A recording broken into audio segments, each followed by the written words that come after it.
नमस्कार, न्यूज 18 मध्य प्रदेश छत्तीसगढ़ देख रहे हैं आप। मैं हूं आशीष त्रिपाठी, आपके साथ अपना एमपी की शुरुआत करेंगे इस वक्त की बड़ी खबर से। दरअसल जातिवाद का दंश देखने को मिला हरदा में, जहां पर एक शख्स को दो दबंगों ने मंदिर में जाने से रोका। वो मंदिर में जाकर भगवान पर जल अर्पित करना चाहता था, लेकिन वहां मौजूद दबंगों ने उसे मंदिर में जाने से न सिर्फ रोका बल्कि उसके साथ मारपीट की। आपको बता दें कि ये खबर हरदा से सामने आई, जहां एक शख्स को दो दबंगों ने मंदिर में जाने से पहले रोका और उसके साथ मारपीट की। दरअसल आरोप यह है कि जाति को लेकर भेदभाव के चलते उसके साथ बदसलूकी की गई, मारपीट की गई। ये जो पूरा प्रकरण है, अहिरवार समाज के लोगों ने इस पर भेदभाव का आरोप लगाते हुए रातातलाई गांव के पुलिस के पहुंचने के बाद विरोध प्रदर्शन भी किया और हंडिया थाना पहुंचकर भी अहिरवार समाज के लोगों ने विरोध जताया है। दरअसल जाति को लेकर भेदभाव करने का भी आरोप समाज की तरफ से लगाया गया। हालांकि पुलिस के द्वारा इस पूरे मामले में सख्त कार्रवाई किए जाने की बात कही जा रही है।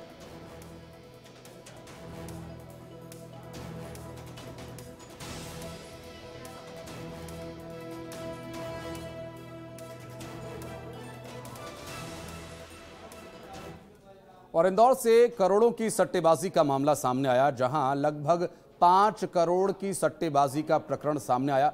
पुलिस ने कार्रवाई करते हुए इसमें आरोपियों की धरपकड़ की जब शुरुआत की तो यहां पर पता चला कि 5 करोड़ की सट्टेबाजी को अंजाम दिया गया। और इंदौर से ये पूरा मामला सामने आने के बाद पुलिस अब हरकत में आ गई है। पुलिस के मुताबिक बांग्लादेश न्यूजीलैंड के बीच जो मैच हो रहा था, उस मैच पर दरअसल ये सट्टा लगाया हुआ था और सभी आरोपियों को पकड़ लिया गया है। इंदौर से 5 करोड़ की सट्टेबाजी का ये मामला और लगभग 5 ही सट्टेबाज यहां से गिरफ्तार किए गए हैं। हालांकि आंकड़े अभी और बढ़ सकते हैं, जिसमें 5 करोड़ से ज़्यादा की रकम सट्टेबाजी में लगाए जाने की बात सामने आ सकती है। पुलिस लगातार इस पूरे मामले में इन्वेस्टिगेशन कर रही है।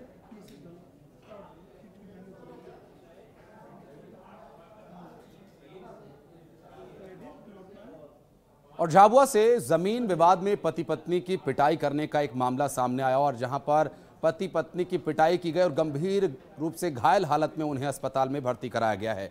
आपको बता दें कि इसमें पति पत्नी की जमीन के विवाद के चलते पिटाई की गई। सरपंच और उसके साथियों पर पिटाई करने का आरोप लगा है। पीड़ित पक्ष ने पुलिस में कई बार पहले भी इसके संबंध में शिकायत दी थी।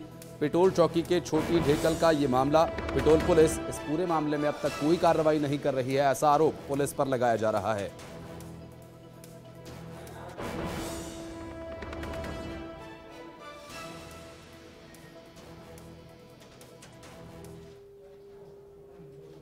और उज्जैन से दिल दहला देने वाला, इंसानियत को शर्मसार कर देने वाला एक मामला सामने आया, जहां एक छोटी मासूम बच्ची के साथ हैवानियत की वारदात को अंजाम दिया और खून से लथपथ बच्ची जहां तहां भटकती रही और किसी ने उसकी मदद नहीं की।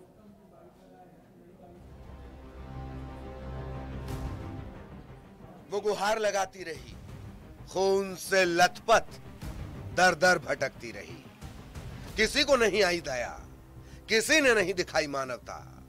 हैवानियत की हद पार, उज्जैन में इंसानियत तार तार।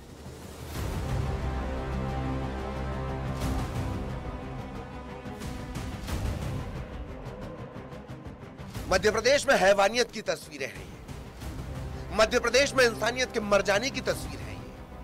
उज्जैन की गलियों में एक नाबालिग बच्ची दर दर भटकती रही, खून से लथपथ मदद की गुहार लगाती रही, लेकिन उसकी मदद के लिए कोई आगे नहीं आया। महज 12 साल की बच्ची के साथ दरिंदों ने दुष्कर्म किया, उसके प्राइवेट पार्ट को नुकसान पहुंचाया और उसे मरने के लिए छोड़कर भाग गए। इसके बाद बच्ची मदद के लिए भटकती रही, लेकिन उससे मदद नहीं मिली। पुलिस को जब मामले की जानकारी मिली तो उसे अस्पताल में भर्ती कराया गया। बच्ची की खराब हालत देखते हुए उसे इंदौर रेफर किया गया। उज्जैन जिले में महाकाल थाना अंतर्गत एक प्रकरण कायम हुआ है अज्ञात लोगों के विरुद्ध, जिसमें दुष्कर्म की बात सामने आई है, जिसकी पुष्टि मेडिकल के द्वारा की गई है। इसमें बच्ची की हालत नाजुक होने से उसको इंदौर रेफ़र किया गया था और जो भी बेस्ट ट्रीटमेंट है उसको वहाँ पे अवेलेबल कराया गया था। ब्लड की कमी के कारण जब ब्लड की रिक्वायरमेंट थी तो पुलिस वालों ने ही ब्लड भी वहाँ पे दिया है। ये तस्वीरें इंसानियत को शर्मसार कर देने वाली है। देखिए जरा, ये मासूम मदद के लिए कैसे भटक रही है, लेकिन किसी ने मानवता का फर्ज निभाना जरूरी नहीं समझा। पुलिस ने मामले की जांच के लिए एसआईटी गठित की है। पुलिस के मुताबिक बच्ची उत्तर प्रदेश की रहने वाली है। पुलिस आरोपियों की तलाश में जुटी है। उत्तर प्रदेश पुलिस से भी संपर्क किया गया है। में एक बड़ी टीम SIT गठित की गई है और लगातार सभी जगह पे इसको हम लोग ट्रैक कर रहे हैं और जनता से भी यही अपील है, किसी को भी इसके बारे में कोई भी जानकारी हो तो पुलिस को तुरंत बताएं। इसमें अज्ञात लोगों के विरुद्ध कायमी की गई है, जो प्राथमिक उपचार है वो, और इसके बाद जो स्पेशलाइज्ड ट्रीटमेंट है वो दिया गया है और स्पेशल टीम बनाई गई है जो सभी जो भौतिक साक्ष्य हैं, टेक्निकल साक्ष्य हैं, उस पर काम कर रही है। दरिंदगी की शिकार बच्ची की हालत गंभीर बनी है। वो अस्पताल में जिंदगी और मौत की जंग लड़ रही है। लड़की कुछ बोल नहीं पा रही, जिसकी वजह से फिलहाल ये पता नहीं चल पाया है कि घटना कहां हुई। पुलिस अज्ञात आरोपियों के खिलाफ मामला दर्ज कर जांच में जुटी है। दहला देने वाली इस घटना से न सिर्फ कानून व्यवस्था पर सवाल उठे हैं, बल्कि इंसानियत भी शर्मसार हुई है। अजय कुमार पटवा, न्यूज़ 18, उज्जैन।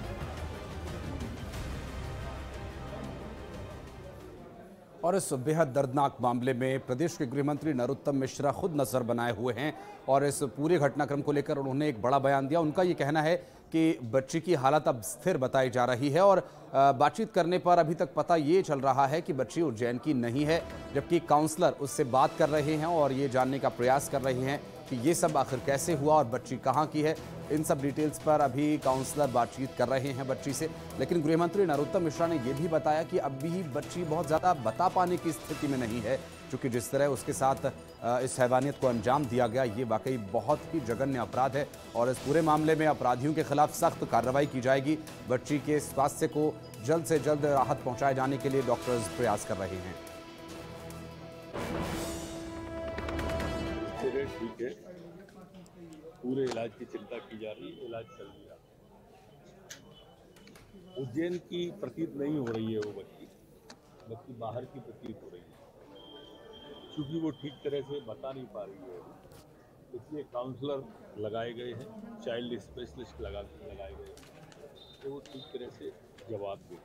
अभी खतरे से बाहर है, बिल्कुल, और उसकी माँ का अभी वो ठीक तरह से जवाब दे नहीं पा रही है बच्ची, और इसलिए मैंने बताया कि स्पेशलिस्ट और काउंसलर दोनों ही लगाए गए। सर, इस मामले में कांग्रेस का कहना है कि बीजेपी सरकार को छुपाने की कोशिश कर रही है। बाकी आप कांग्रेस से सर्टिफिकेट की जरूरत होगी क्या आपको? और हैवानियत के इस मामले पर भारतीय जनता पार्टी के प्रदेश अध्यक्ष VD शर्मा ने भी प्रतिक्रिया दी और सख्त लहजे में उन्होंने कहा कि अपराधियों को, दोषियों को बख्शा नहीं जाएगा और दरिंदों के साथ सख्त कार्रवाई की जाएगी। और इस पूरे मामले को लेकर उन्होंने कहा किसी भी कीमत पर दरिंदे बख्शे नहीं जाएंगे, अपराधी कोई भी हो बच नहीं पाएंगे।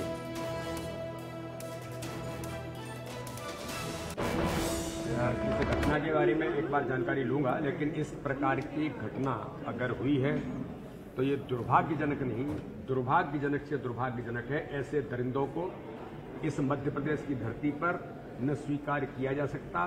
इनको फांसी की सजा का प्रावधान जो मध्य प्रदेश की सरकार ने, भारतीय जनता पार्टी की सरकार ने किया है, ऐसी लोगों को बिना इसके और कोई चारा नहीं है, ऐसे लोगों को किसी कीमत पर बख्शा नहीं। और ग्वालियर में गुर्जर समाज की तरफ से किए गए कथित उपद्रव के मामले को लेकर क्षत्रिय महासभा और ब्राह्मण महासभा की ओर से शिकायत दी गई है और एक ज्ञापन देकर के इस पूरे मामले में कार्रवाई किए जाने की मांग की गई है। दरअसल क्षत्रिय महासभा और ब्राह्मण समाज के द्वारा ज्ञापन दिए जाने के बाद जो गुर्जर समाज के उपद्रव के मामले को पुलिस को ज्ञापन देकर इस पर एक्शन लिए जाने की मांग की गई है। उपद्रव करने वालों पर रासुका लगाने की मांग की गई है। आरोपी सांसद, विधायक के खिलाफ कार्रवाई की मांग यहां की जा रही है। आरोपियों के मकान पर बुलडोजर चलाकर कार्रवाई किए जाने की भी मांग इस ज्ञापन में की गई है और पुलिस ने उचित कार्रवाई का भरोसा देकर उन्हें आश्वस्त किया।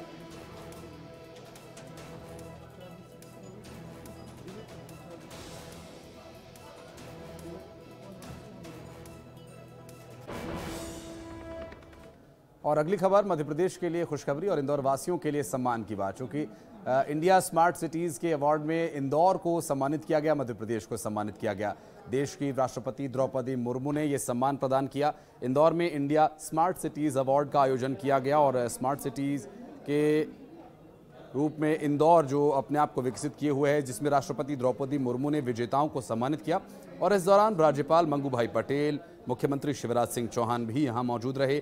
नेशनल स्मार्ट सिटी अवार्ड में इंदौर का पहला स्थान रहा और सूरत को दूसरा स्थान दिया गया। इसके अलावा आगरा को तीसरा, तो वहीं सर्वश्रेष्ठ राज्य अवार्ड में मध्य प्रदेश को पहला स्थान मिला है।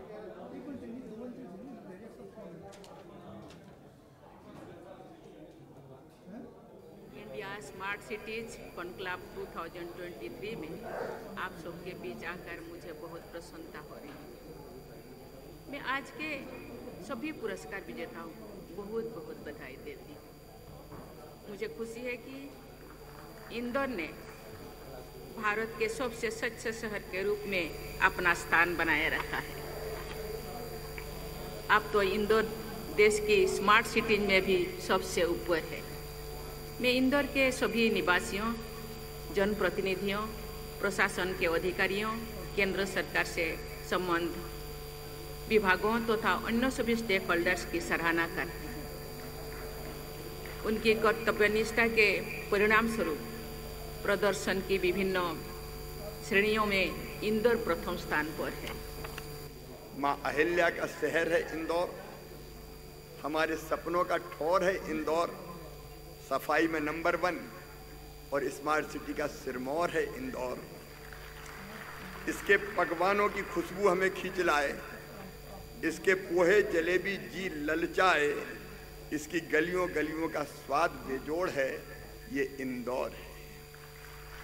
मालवा का चंदन हमारा अभिनंदन है, इसके जैसा ना कोई और है, ये इंदौर है। इस पवित्र धरती पर आपका फिर एक बार मैं हृदय से स्वागत करता हूं। इंदौर में कोई पूरब का, पश्चिम का, उत्तर का, दक्षिण का नहीं रहता है। जो इंदौर आता है वो इंदौर का ही हो जाता है, जैसे दूध में शक्कर मिलके एक हो जाती है। और बड़ी खबर आपको बता दें, देपालपुर से बीजेपी के उम्मीदवार का विरोध जताया जा रहा है। दरअसल यहां देपालपुर से भारतीय जनता पार्टी के जो प्रत्याशी हैं मनोज पटेल, जिन्हें पार्टी ने स्थानीय विधानसभा चुनाव के मैदान में उतारा और स्थानीय उम्मीदवार की मांग को लेकर यहां लगातार पुतला जलाया जा रहा है। बीजेपी का अधिकृत प्रत्याशी घोषित किए जाने के बाद यहां जमकर विरोध हो रहा है। दरअसल चमन चौराहा भागीरथ सिलावट प्रतिमा के सामने पुतला दहन कर विरोध प्रदर्शन किया गया। स्थानीय कार्यकर्ताओं ने हाथ में तख्ती लेकर जमकर नारेबाजी की। पुतला दहन के बाद पुलिस मौके पर पहुंची और हालात को काबू में किया।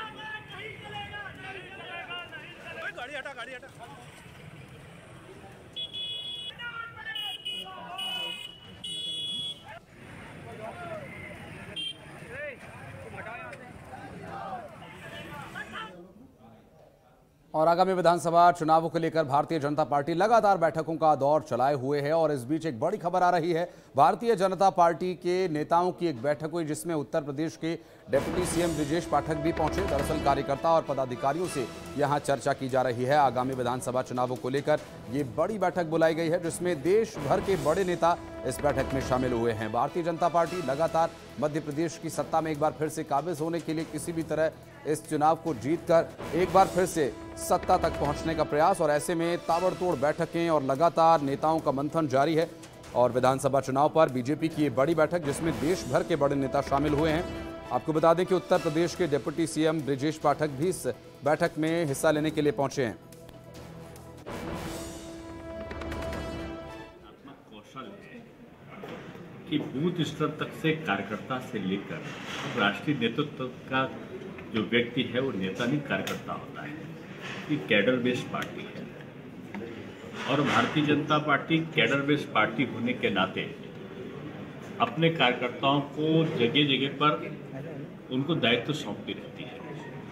तो हर व्यक्ति को पता है कि पार्टी के लिए उसको समर्पण क्या करना है। मध्य प्रदेश मैं समझता हूँ कि एक मॉडल स्टेट है। केंद्र और प्रदेश का जो बेहतर समन्वय देखने को यहाँ पर मिला है और जिस प्रकार से मोदी जी ने भी जो यहाँ पर नारी सशक्तिकरण के लिए महिला 33% महिला विधेयक पास किया है, उसका अगर श्रेय कहीं जाता है महिला को सशक्तिकरण का तो सबसे ज़्यादा श्रेय मध्य प्रदेश को जाता है। लाडली कन्या योजना, लाडली लक्ष्मी योजना, सुकन्या योजना, तमाम ऐसी योजनाएं हैं कि बल्कि गर्भ धारण करते ही महिला को लखपति बना देना है। और जिस तरह से दीपालपुर में मनोज पटेल का विरोध हुआ, उसी तरह कई जगह भारतीय जनता पार्टी के नेताओं की नाराजगी सामने आ रही है। और इस पर भारतीय जनता पार्टी के प्रदेश अध्यक्ष वीडी शर्मा ने कहा कि कांग्रेस को चित करने के लिए कई तरह की रणनीति अपनानी पड़ेगी। और बाहरी लोगों के सवाल पर उन्होंने कहा कि कांग्रेस को हराना है तो यहां अलग तरह से प्रयास करना होगा और ऐतिहासिक जीत के लिए चुनावी प्रबंधन के लिए एक्सपर्ट्स की जरूरत है। और ऐसे में पार्टी सभी की मदद के साथ आगे बढ़ सकती है, इसलिए यहां पर पार्टी ने ये फैसला लिया है और ऐतिहासिक जीत के लिए चुनावी प्रबंधन बेहतर होना आवश्यक है। और इस बैठक में देश भर के चयनित ऐसे कार्यकर्ता जो संगठन के काम में पारंगत हैं, चुनाव की रणनीति की दृष्टि से जिनका व्यापक अनुभव है, तो ऐसे सभी वरिष्ठ कार्यकर्ता सहयोग के नाते से मध्य प्रदेश के चुनाव में प्रत्येक जिले में और संभाग के स्तर पर अपनी भूमिका निभाएंगे। ये वो सभी कार्यकर्ता हैं कि जो मध्य प्रदेश के चुनाव में अपनी योग्यता और उनका अनुभव है उसका भरपूर उपयोग मध्य प्रदेश के कार्यकर्ताओं के साथ ताकत देने के लिए वो अपनी भूमिका निभाएंगे और हम उनका स्वागत भी करते हैं। ऐसे सभी कार्यकर्ता भारतीय जनता पार्टी के चुनावी रणनीति में हमारे नेतृत्व ने उन्हें यहाँ पर मध्य प्रदेश के चुनाव के काम को और ताकत देने के लिए यहाँ पर इस व्यवस्था में भेजा है।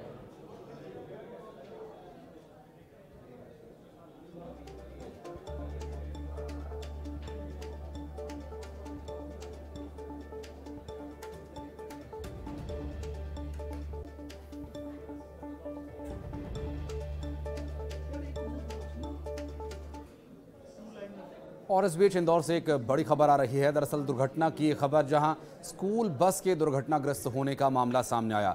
इंदौर के एक स्कूल की ये बस है जो कि बच्चों को लेकर जा रही थी और हादसे में बच्चों को ज़्यादा चोट नहीं आई, ये एक राहत की बात है। बाल बच्चे बच गए। घटना में ड्राइवर को चोट ज़रूर आई है। दरअसल बच्चों को पुलिस ने बस से बाहर निकाला और मदरलैंड हायर सेकेंडरी स्कूल की ये बस बताई जा रही है। अब तक मिली जानकारी के अनुसार बच्चों को ज़्यादा चोट नहीं आई है, ये राहत की बात है। हालांकि बस का ड्राइवर इसमें ज़रूर घायल हुआ है। तात्कालिक कारण अभी तक स्पष्ट नहीं हो पाए हैं कि आखिर कैसे ये बस दुर्घटनाग्रस्त हुई। बच्चों को सुरक्षित निकाल लिया गया है।